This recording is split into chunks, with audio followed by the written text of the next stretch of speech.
Hey, sports fans, Larry Eder, Run Blog Run. This is the programming Socialing the Distance. We're with Cindy Ofili, and she's outside of Detroit, Michigan. Cindy, great to see you. Nice to see you as well. Thanks for having me. So what we want to talk about is how you're coping, like, most of the people on the globe, with the pandemic. When was the first time the pandemic began to affect you? So in a few ways, it started affecting me, I would say, early March from the indoor season because we were still training indoors. It was a bit cold. And so we were told that we could not train indoors anymore because they had to lock down the schools. University of Michigan was just completely starting to shut down. And so we definitely became more affected at that point. And so it was really hard to kind of figure out where our training was going to be going, like where we were going to train. So we had to figure out outside tracks. We would go to high school tracks. Sometimes we would get kicked out of those high schools because they wanted to close down too. So it was just kind of like just learning as we went and trying to just make anything happen. So it was a bit of a struggle. And then I think as everything started going a little crazier, mid-March is when things really got hard. And we were just literally training on hills. We were training outside. We were just trying to figure out where to go. And so I would say in terms of track, that's when it started. But I also had other things in my life, like I had a wedding plan and just a lot of other things affected by this. So it was a rough year for sure. Sure. Who is your coach? Jeff Porter. Now, was Jeff your coach in college too? No, my coach was the Michigan coach, Coach James Henry. Jeff is now just coaching my sister and I and another athlete, Ryan, as well. So you train with just two other people right now? Yes. Okay. How has that been affected with the pandemic? Are you guys able to get together still? Yeah, we are actually. It's been a lot better. As things started to slowly open up, we were able to find a high school that was fine with us training there. And to be honest, like the weather actually held up quite well once it started. So we were able to train outside quite a bit. It wasn't as cold as we thought it was going to be. And then once it got really warm, it really wasn't a problem because we would have been outside anyways. But in terms of training, we were able to be fortunate. We were fortunate to have hurdles and have access to stuff. So yeah, we were very happy to have that. What was how much of an indoor season did you have? So I finished February. That was supposed to be my last meet. Well, we were planning on World Indoors maybe. Tiffany for sure was, but then everything got canceled. So indoor was it ended abruptly. After that was done, we were planning on having our first outdoor meet, and then that didn't happen, obviously. And so yeah, it just kind of like ended, and then we were ready for outdoor, but the outdoor didn't happen either for a very long time. Now you won the British Championships, which you had won before. Did you have any races before the British Championships? Yes. So we ran at Claremont, Florida was one meet, and then we ran I think Atlanta. Yeah, the ATL series. Sure. We just did two of those. So Okay. How difficult was it to get to the UK?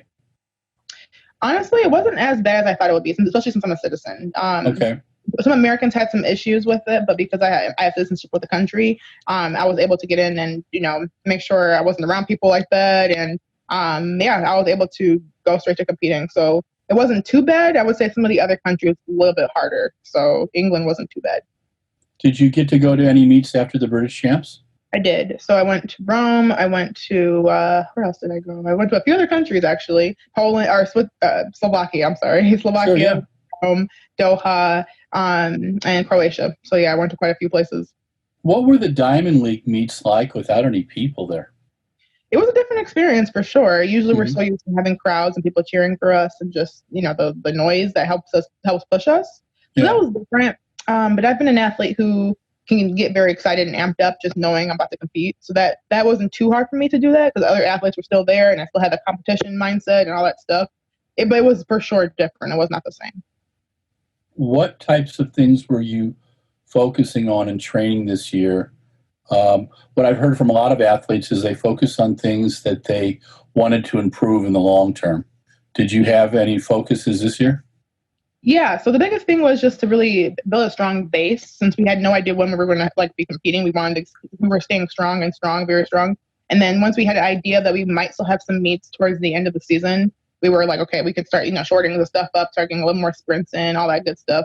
So yeah, base training was big, but we had to break it up, obviously, since competing was about to start.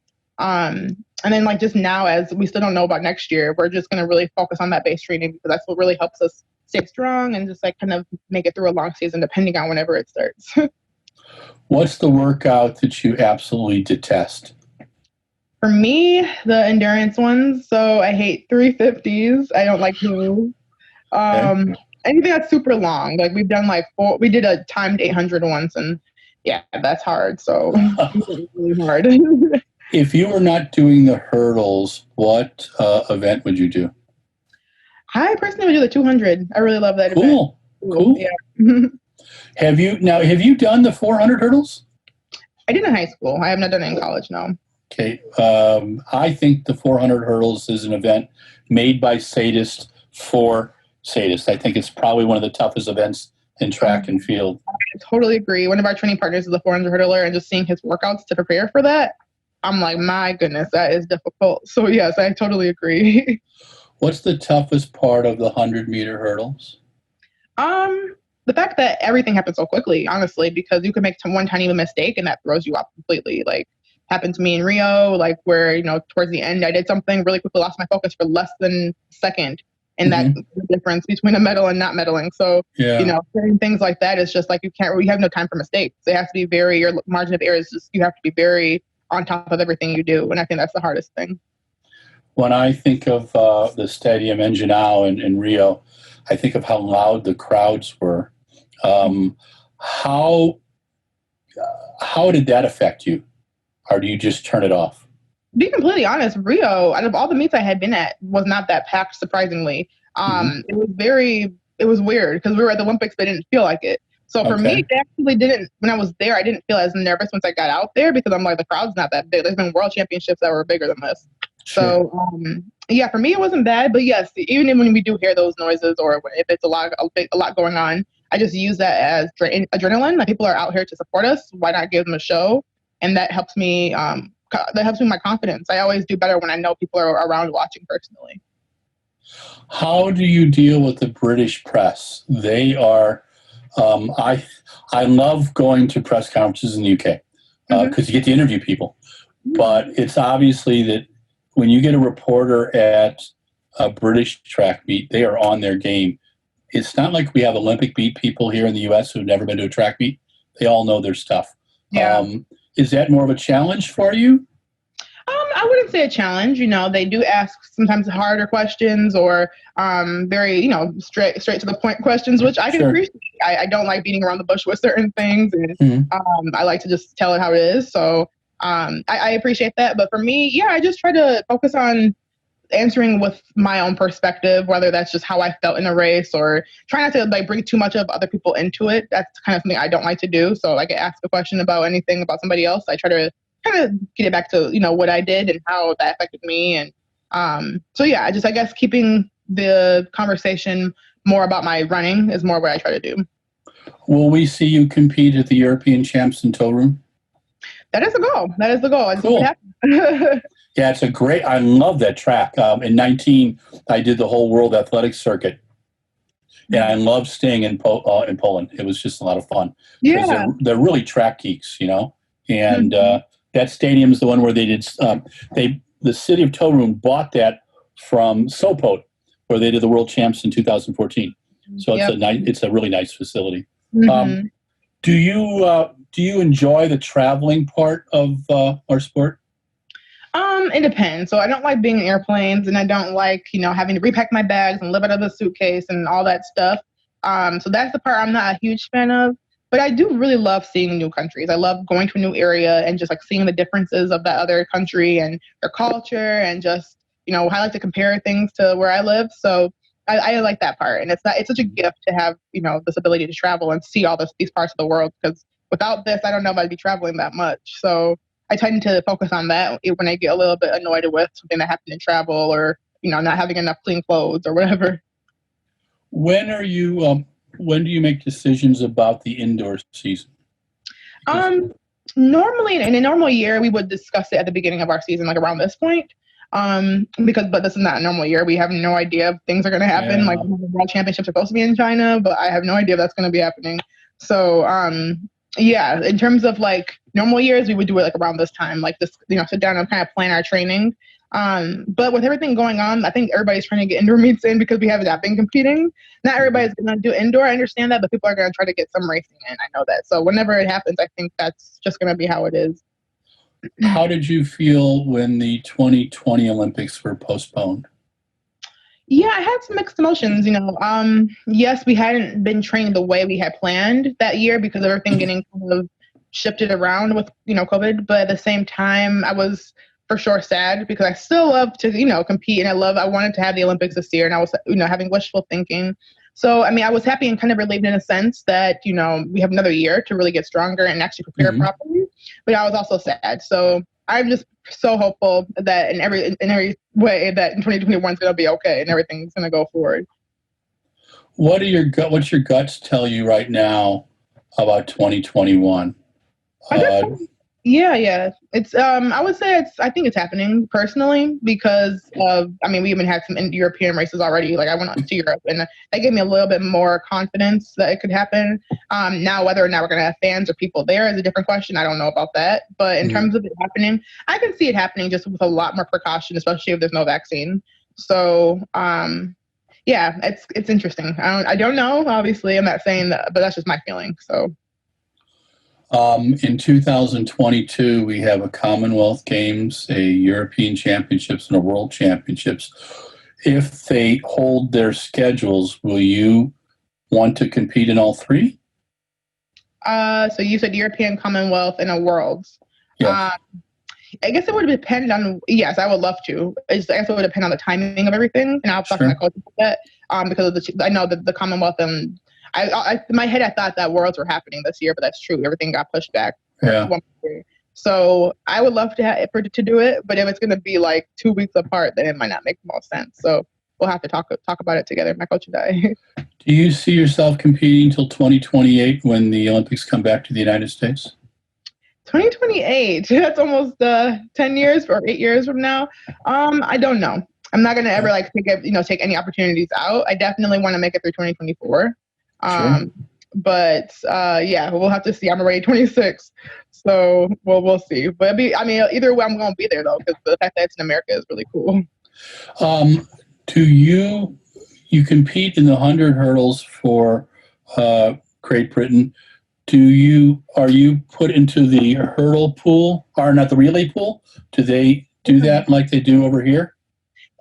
So yeah, it's different. They do it more so if you've been running the 100. So I want to run more 100s here, so that would be very nice if that could happen. But just because I run the hurdles isn't automatically me. I'm in the pool. But my goal is to get my 100 time down because that was something I did a lot in college, and I feel like I'm going to be a lot faster this year than that. So that's the goal, is to maybe be in that pool. But we'll see how things progress. Talk to us about competing in Rome. I love that stadium. It's the old Olympic Stadium. Do they have any fans in there at all? Yeah, they only had like cardboard fans, so not real fans. But okay. Yeah, we saw people who are working there pretty much. But it was a very nice experience. I was my first time ever in Rome the first time, so I really liked it. I liked the scenery. It was very beautiful. I loved they were taking really good precautions for the virus, and I felt comfortable. But all in all, the track felt pretty fast. I didn't run the time I wanted to run, but it was really, really cool to just be there for the first time. When describing for our listeners and viewers, when you go to a meet during this season, are you tested as soon as you get to the hotel? Are you tested again before the competition? Do they isolate you? How do things work? Yeah, so for a few meets, I was isolated until I got my test. So for instance, I didn't get tested until I got tested in that country, and then I'll go to a different country and get tested as soon as I got there. And then until you get the results, you pretty much you're isolated in your hotel room. So I had to be in my hotel room one time for 24 hours almost until they received the results back, which was fine. They brought food and stuff. I wasn't like starving, but it was really different. This whole year has just been really different for everybody, I think. So it's crazy. I watched the British Championships on BBC via YouTube, and I enjoyed it. Steve Cram is always fun. They always have a nice group announcing it. Nobody in the Manchester Stadium, obviously. What was the British Championships like? Oh man, well, they were quite cold. It was chilly.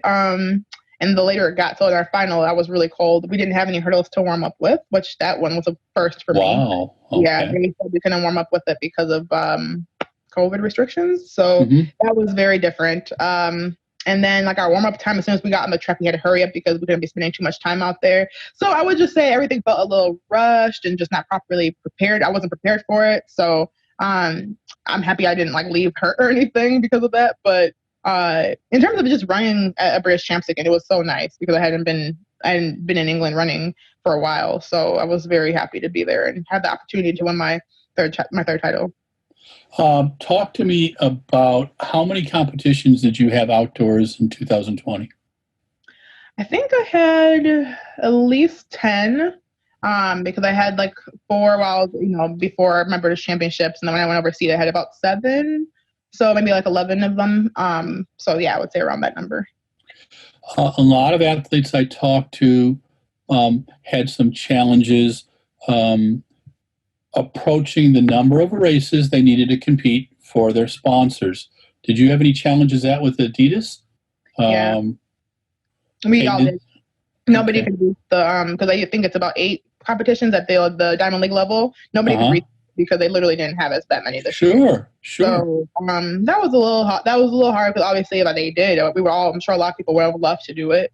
But I just did my best, and that's kind of why I was out there doing all those meets because I was in shape to do so, and I was willing to, go compete. So that's kind of why I've been trying to get as many races as I could, even if they weren't at the Diamond League level. If the 2021 indoor season happens, what's your traditional opener? Normally, I would open up at like Florida Relays. That's like an outdoor meet. Indoor meet. If I do an indoor meet, it's usually at University of Michigan because that's where I train.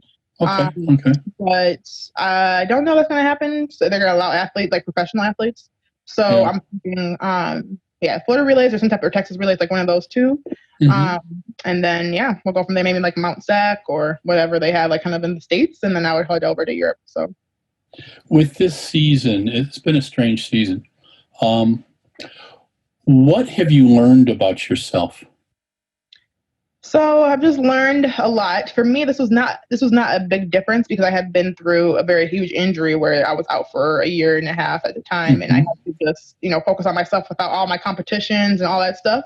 So this was kind of just like a reminder of that time of like putting in the work now is going to pay off at some point, even if you can't really see the future or it's not the foreseeable future. So that's what I've learned is just like the patience and you need to continue to work behind closed doors, even if you don't see the results right away. Or you don't see, the competitions coming and the winnings or whatever, just keep pushing, keep thriving. And I would say that my mental aspect of that has shown me how strong I really am because I've been able to push through such a strange year and just continue to have that perseverance when times were hard.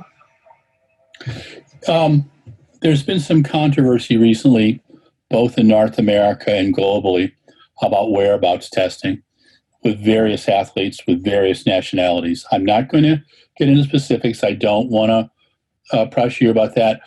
I want to ask you about your experiences with whereabout testing. And I'm going to ask you some specific questions. Have you ever found whereabout testing to be difficult to manage? I have not, no, because they give us like a lot of options to put in our whereabouts. They give us any time we want to put our whereabouts in.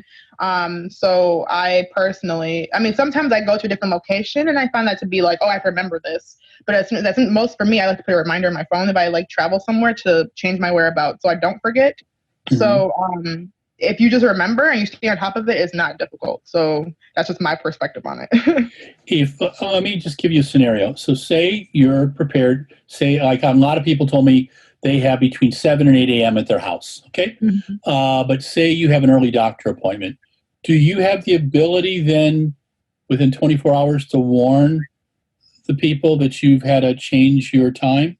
Oh yeah. So I've just had many times where I didn't really know when I would be leaving for something, and then I would find out right away, and I'm like, okay, I need to change this. And then within 24 hours, I could change it on my whereabouts, and that's fine.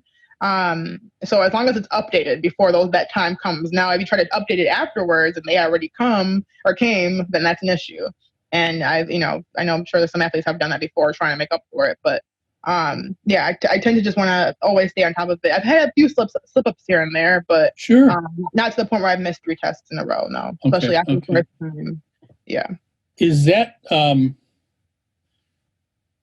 I talked to Tiana Bartoletto about this about 2 months ago. She had some pretty specific opinions. Talked to Lance Rauman and talked to Christian Taylor, a few other athletes.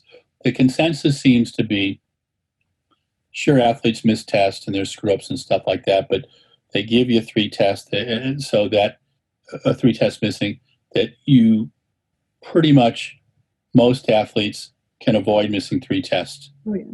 Okay, Totally. all right. Yeah. That's what I was curious about. And then something came up today. I just was curious about that with the Paralympics. There was an athlete, Nathan Leeper, and the CAS just told him that his artificial legs give him an undue advantage over an able-bodied athlete. Have you ever competed against athletes with artificial legs? I believe so. Maybe not in the hurdles. You don't see that a lot in the hurdles, but I'm trying to think if I have. I think I've seen it more so. I haven't actually myself, but I've seen it like the long jump. I've seen it on the 100 dash in person. Sure. And really, like, that doesn't seem like it's something that's helping them. So okay, yeah, I was just curious about that because it's just I think it's going to be rather controversial, and I'm just kind of curious to see how it approaches. What do you think are? Oh no, here's the question I want to give you. So you're made the head of World Athletics for a day. Okay, so you're governing the sport. What's the first thing that you would try to change or suggest changing? That's a good question. Let's see. I guess just finding different ways to make sure we're being a clean sport. I don't know what that would look like, but I do know there's a lot of issues right now with people, like a lot of controversy regarding whether or not somebody's clean or what's going on. And I just wanted it to get to a point where we're just so confident that we're in a sport where everything is fine and people are doing the right thing.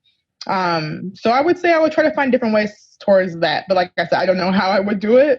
I would think more about that, but that's a big part of sport because, we all want fairness. We all want it to be right, and we don't want people to be doing the wrong things when we're all putting in the effort to do stuff. So when I competed in the 70s, there was always rumors about athletes being dirty, and I see progress. I've been involved in the sport for almost 50 years, but there's also frustration because especially when I talk to athletes who are competing now, most athletes who are competing know who they think are not playing by the rules. And it seems to be a frustration. Over your career, do you see it getting tougher for people to cheat, or do you see it just being the same as when you began competing? Yeah, it's hard to tell because there's so many ways around the system I'm hearing that people can do things. So that's the thing that concerns me is that there's new and clever ways people are trying to jump the system that we just don't realize. And that's where I said that's where I would like try to find different ways to make sure everything's clean. But do I see it getting worse? It's very hard for me. I do think we're doing a better job of pinpointing things and our whereabouts and all that good stuff. Like I think people are doing a good job with that. And over there, I do think people might have been cheating more in the past. I'm not an expert in this stuff, but from where I see things, I have seen some progress. So that's good. But I do think there's some work that needs to be done still. Okay. In a non-pandemic year, do we have too many competitions in track and field? Do we have too many non-pandemic year? No. Okay. I love the amount we have. Do you like the way the championships are set up in that you have Worlds every 2 years and Olympics every 4? I think that's great. Yes. I will say how late Worlds were last year was a bit rough because training was very, very hard for all of us with Doha. We didn't really know how to plan our training because it's always like earlier in the year, not late September. That's the only thing I would say. But for the most part, I like it. Yeah. How was your Doha experience? I'm going to be honest. I didn't enjoy it because I didn't I got sick when I got there. I did not perform the way I wanted to. I knew I was faster than what I was. There was a lot of different things that kind of happened right before the competition that frustrated me. But like I said, I was healthy. I finished healthy, and I've gone through a lot with my Achilles. That the fact that I even qualified to be there again was a really good opportunity. So I was happy with that. Did you take a break after Doha? Yeah, I think I took about 3 weeks off. Okay. Now, after this season, did you take a break? Yep, same amount of time. Yep. So you were just beginning to start to prepare for 2021, right? So are you doing mostly strength work? Lots of like endurance work. So that those workouts I told you at the beginning, I'm not a fan of all the time. It's like literally every day. And then, yeah, I do a lot of strength work right now too. I'm doing pretty much 2 a day at the moment. What are your hill workouts like? We'll do long stuff. So we'll do like long hills, about a couple, 6 times or 2 times 6 or 2 times 10 or whatever my coach is feeling that day. And then we have a couple days where we're doing grass runs and repeat 300s. So all that kind of stuff, like just very sprint endurance heavy to get us prepared for when we do start sprinting. We'll feel really, really great. So that's kind of where we're at right now. And I do a lot of strength work the second half of the day, which is my second workout. So that's mostly like core work? It's more so right now I'm working on like stability in like certain parts of my body, so my shoulder, my knees, and then I'm also just trying to get strong. So like eventually I'm gonna start doing my weightlifting and everything again too. But yeah, it's like core, it's just pretty much everything, just strength conditioning. Do you use kettlebells? Yeah, we use those. Okay. Yep. Okay. What's the most brutal thing you do with kettlebells? I would say I've done this. I think last year we did like the lift up with your arm, and you just do that like a lot for like a period of time, and your arm just gets super tired. So that, or like single leg squats on like a bench with those are really difficult. So when you're doing the 100-meter hurdles, what's the difference in your concentration over the first hurdle and the last hurdle? So first hurdle, you're focused on just really executing a good start and just driving. So you're focusing on your first 3 steps and just keeping your head down, but not obviously as long as a 100 runner, but you're really focusing on that first set of execution. And then you're really trying to hold on and not trying to do anything different. I mean, you're obviously trying to continue to get faster in the race, but honestly, once you get towards the end, you're just trying to just get off the hurdle. So that's the biggest focus my coach wants me to always think of. And then you're just trying to compete the person next to you, get on the ground as soon as you can, sprint. He likes to say it's a sprint rather than you're trying to just hurdle. You're trying to focus on sprinting and getting faster.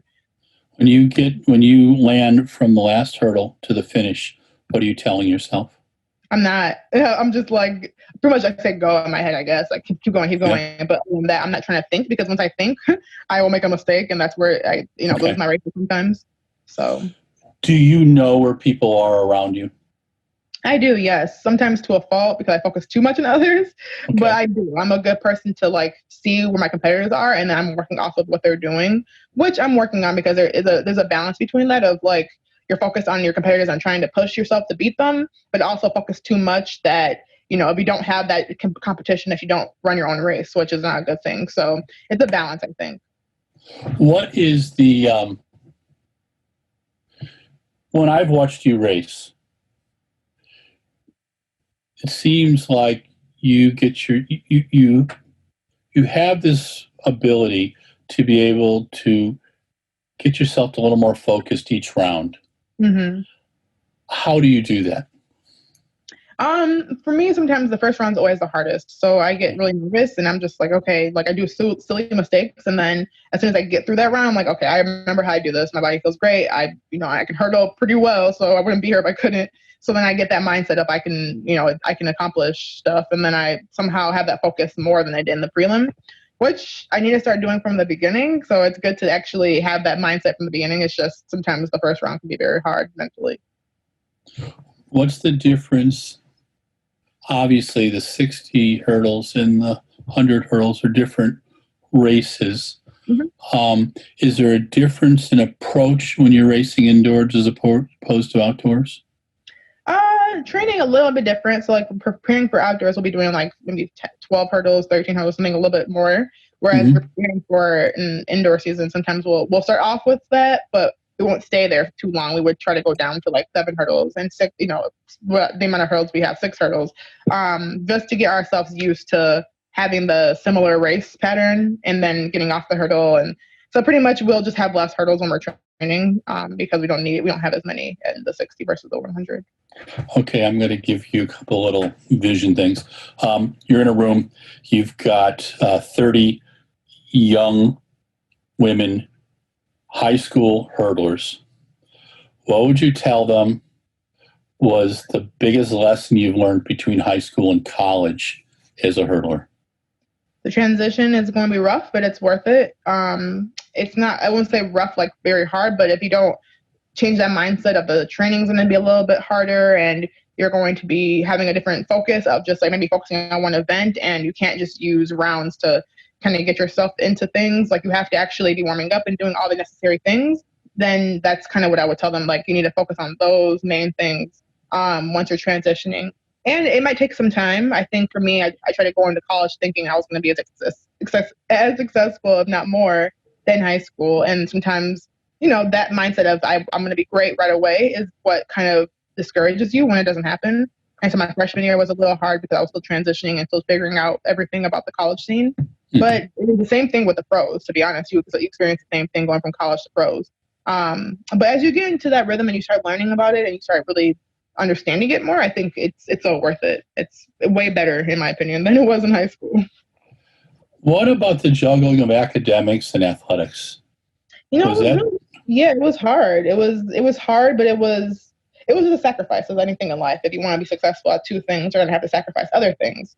Mm-hmm. So just knowing that when you're going into it, you're going to probably have to sacrifice on hanging out with friends and not spending as much time as, certain things other people will be doing in the college world. So maybe not going out as much. And you would just have to literally, if you want to do well in both, you need to keep that as your priorities. And I mean, yes, it was hard for me, but at the same time, I'm really glad because I was able to do well in my academics, which is number one. And I was able to still do really well in college. So, what was your major in college? Education. Cool. Now, do you have a degree in education? I do. Yes, I'm certified to teach kindergarten through 8th grade.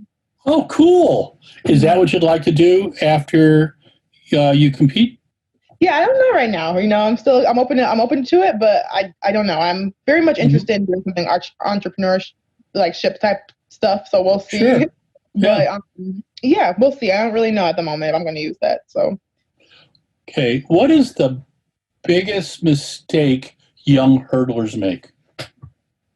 I would say probably trying to just focusing on hurdling. Like, don't get me wrong, it's very important to have a great technique and to really be a great hurdler. But if all you're focused on is getting over a hurdle and trying to be perfect over it, you're not going to focus on the speed you have to have in between. And so a lot of hurdlers like to, hurdle and have that, like, I guess they'll float over the hurdle and it won't get them down off of it quickly. And so once I started learning that hurdles is a sprint race, at least the race I'm in, maybe not 400 hurdles, but, that's also a sprint. But I guess the 100 hurdles is literally like you're trying to get off as quick as you can. And so putting that together with my speed helped me to run the times I'm running now. So just not focusing on that to just focus on my technique and just floating, but rather, putting it all together and making a sprint hurdle race. In Doha, or not in Doha, excuse me, in Rio, you ran your PB, you finished 4th. So you were the 4th best hurdler in the world, but you also ran a PB. What did you tell yourself after that race? To be fair, my PB actually was in the year before. I ran 1260. I ran 1261. All right, my apologies. Okay. It's fine. It was so very close. What did I tell myself? I mean, I knew that, I did my best. Well, as close to my best as I could. I tried really hard to, run fast. And that year I was really consistent with running 12.6s. So I've run like 4 or 5 12.6s. So even though I hadn't PB'd that year, it was my most consistent year. So I was telling myself, you've been running really well. You came out on the biggest stage ever for the first time of your career. So that's what helped me, have confidence that I was doing something well, like good, even though I hadn't medaled the way I wanted to. It was still a really, really big accomplishment. When you compete for Great Britain, are you selected? Do you have to, or is it a combo? You have to hit a certain number of times, certain times. You have to do the British Championships, and then you're selected. Yeah. How does it work for you? Yeah, so you have to have a standard. So you definitely need to run whatever standard it is. You need to go to the championships now. At first they didn't have it to be. You didn't normally have to run your event at the champs, but now they're trying to push that. I think we all have to. And now we have to run our champ, and then you get to place first I think top two for sure will be, top two definitely go to the championships. And then the third is the discretionary. So they'll choose the third person. As long as you have the standard and they feel like that you can, represent at the championships, they'll choose you maybe. So that's kind of how that works. When you do for Tokyo, what is the mark that you have to hit? I think the standard is 1284. And am I correct in saying that begins December 1st? I believe so, yes. I thought that it began last year, this past year. But because of everything going on, I think it's just December, like you said. Yeah, it was rather confusing because I know it's come back now. There's, for the distance races, they're doing a meet in the Southern California area where a lot of people are coming over to get an early qualifier, or they go to Australia. Will we see you doing those kind of things? Are you going to wait, or do you already have a qualifier? I'm just gonna run as much as I can. I think as well as I've been doing a training. I think I'm able to get there as soon as I can in one of the meets that I run in. So whether that's in America or wherever, I think my normal season will be fine enough for me to have the time. Okay, Cindy, you've been doing very well. You're down to 4 minutes, so you've survived 36 minutes with me. So thank you very much. Okay, who's the most inspiring athlete? Oh, is there an athlete that you kind of put up at the top of your inspirations? Not necessarily, no. I like looking up to the other, really the big names like Usain Bolt and people who've done really, really amazing things. But I really compare myself to my older self. Like, I know that sounds a little cliche, but I tend to try to push myself better than I used to be, and that's what inspires me. But I do like looking up to other athletes who've done really huge things, like Serena Williams and all these big names that I see the intensity of what they're doing, and it's really inspiring, encouraging for sure.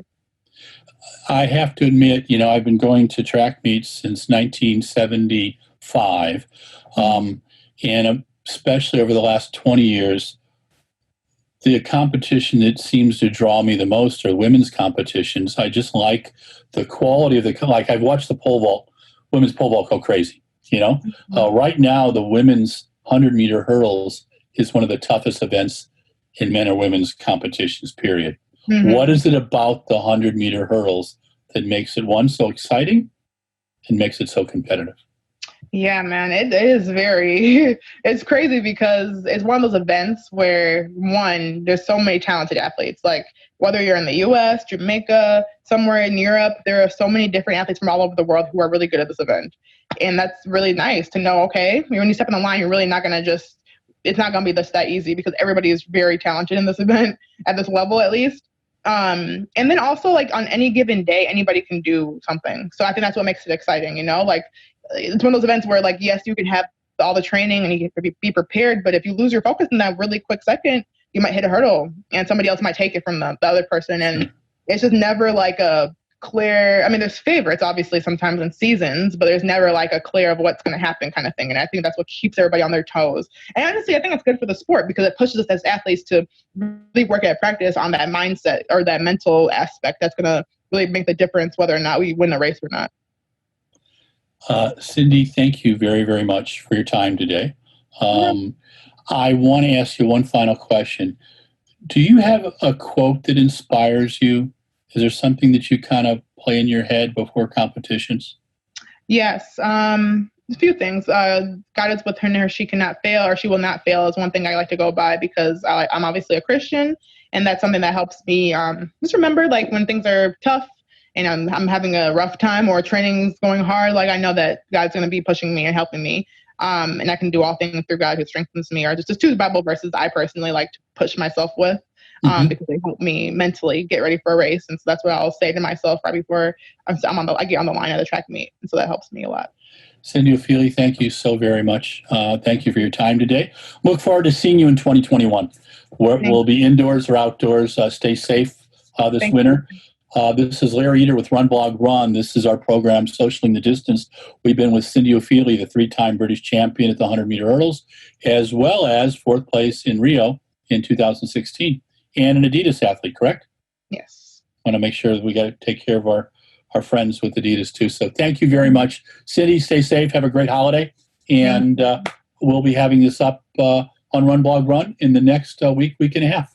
Hey, sports fans, Larry Eder, RunBlogRun. This is our programming, Socialing the Distance.